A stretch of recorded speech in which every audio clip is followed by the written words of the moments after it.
जय माता दी दोस्तों, आज मैं आपको बताने लगा हूँ श्री राधा जी के जन्म से लेकर हर चमत्कार की 11 शुभ घटनाएं। कृपया वीडियो में अंत तक बने रहें। दोस्तों, सबसे पहले हम बात करते हैं राधा जी के जन्म स्थान की। राधा जी का जन्म बरसाने में हुआ था। यह भी कहते हैं कि राधा जी का जन्म यमुना के निकट स्थित रावल ग्राम में हुआ था और बाद में उनके पिता बरसाना में बस गए।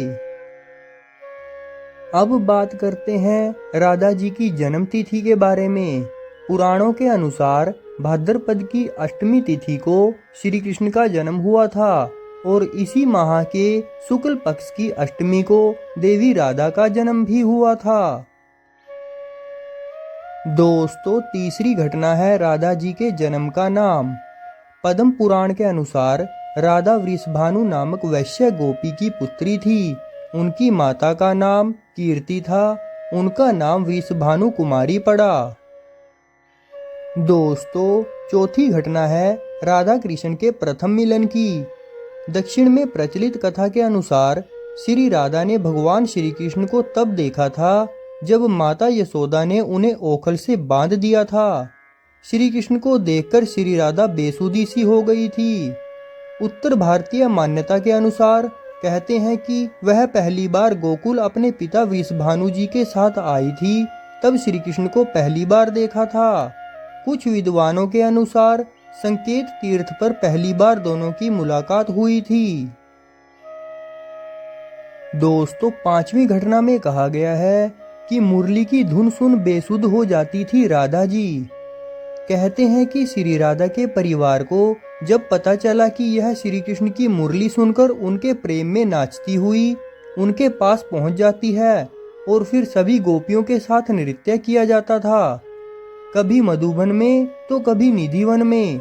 यह देखकर उनके माता पिता ने श्री राधा जी को घर में ही कैद कर दिया था। दोस्तों, छठी घटना में महारास का वर्णन किया गया है। श्री कृष्ण ने अपने साथियों सहित एक दिन उन्हें रात में कैद से मुक्त कराकर उद्धव और बलराम सहित अन्य सखियों के साथ रात भर नृत्य किया था। यह रात पूर्णिमा की रात थी जब महारास हुआ था। बाद में श्री राधा की माँ राधा के कक्ष में गई तो राधा उन्हें वहां सोते हुए मिली। भगवान श्री कृष्ण से श्री राधा लगभग 5 वर्ष बड़ी थी। श्री राधा एक सिद्ध और संबुद्ध महिला थी। दोस्तों, सातवीं घटना है प्रेम की निशानी।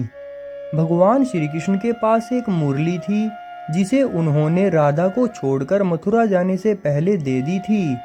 राधा ने इस मुरली को बहुत ही संभाल कर रखा था और जब भी उन्हें श्री कृष्ण की याद आती तो वह यह मुरली बजा देती थी। श्री कृष्ण उसकी याद में मोरपंख लगाते थे और वैजंती माला पहनते थे। श्री कृष्ण को मोरपंख तब मिला था जब वे राधा के उपवन में उनके साथ नृत्य कर रहे मोर का पंख नीचे गिर गया था, तो उन्होंने उसे उठाकर अपने सिर पर धारण कर लिया था और राधा ने नृत्य करने से पहले श्री कृष्ण को वैजंती माला पहनाई थी। दोस्तों, आठवीं घटना है अष्ट सखियां। श्री राधा जी की अष्ट सखियां थी। ब्रह्म वैवर्त पुराण के अनुसार सखियों के नाम इस तरह हैं: चंद्रावली, श्यामा, सव्या, पैधा, राधा, ललिता, विशाखा तथा भद्रा। कुछ जगह ये नाम इस प्रकार हैं: चित्रा, सुदेवी, ललिता, विशाखा, चंपकलता, तुंगविद्या, इंदुलेखा, रंगदेवी और सुदेवी। कुछ जगहों पर ललिता, विशाखा, चंपकलता, चित्रा देवी, तुंग विद्या, इंदुलेखा, रंग देवी और कृतिमा मनेली। इनमें से कुछ नामों में अंतर है। सभी सखियां श्री कृष्ण और श्री राधा की सेवा में लगी रहती थी। सभी के कार्य अलग अलग नियुक्त थे। श्री धाम वृंदावन में इन अष्ट सखियों का मंदिर भी स्थापित है। दोस्तों, 9वीं घटना है राधा का विवाह। ब्रह्म वैवर्त पुराण के प्रकृति खंड 2 के अध्याय 49 के श्लोक 39 और 40 के अनुसार राधा जब बड़ी हुई तो उनके माता पिता ने रायाण नामक एक वैश्य के साथ उसका संबंध निश्चित कर दिया। रायाण माता यशोदा का सगा भाई था। दोस्तों 10वीं घटना है, उद्धव भी हुआ राधा में। मथुरा जाने के बाद राधा और श्री कृष्ण का कभी मिलन नहीं हुआ। हाँ, उद्धव जरूर सखा श्री राधा और गोपियों को ज्ञान की शिक्षा देने में लगे थे, ताकि वे श्री कृष्ण की भक्ति को छोड़कर निराकार प्रभु के सत्य को जाने। लेकिन राधा तो स्वयं लक्ष्मी थी और सिद्ध थी। उनके प्रभाव के चलते ज्ञान ध्यान को छोड़कर उद्धव भी श्री कृष्ण की भक्ति में पागल हो चले थे। दोस्तों 11वीं घटना है, श्री राधा जी का देहांत। कहते हैं कि इसके बाद श्री राधा और श्री कृष्ण की अंतिम मुलाकात द्वारिका में हुई थी।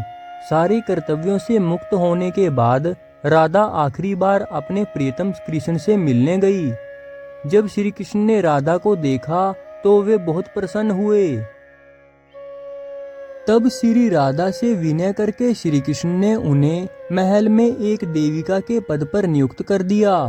फिर राधा महल से दूर एक जंगल के गांव में रहने लगी।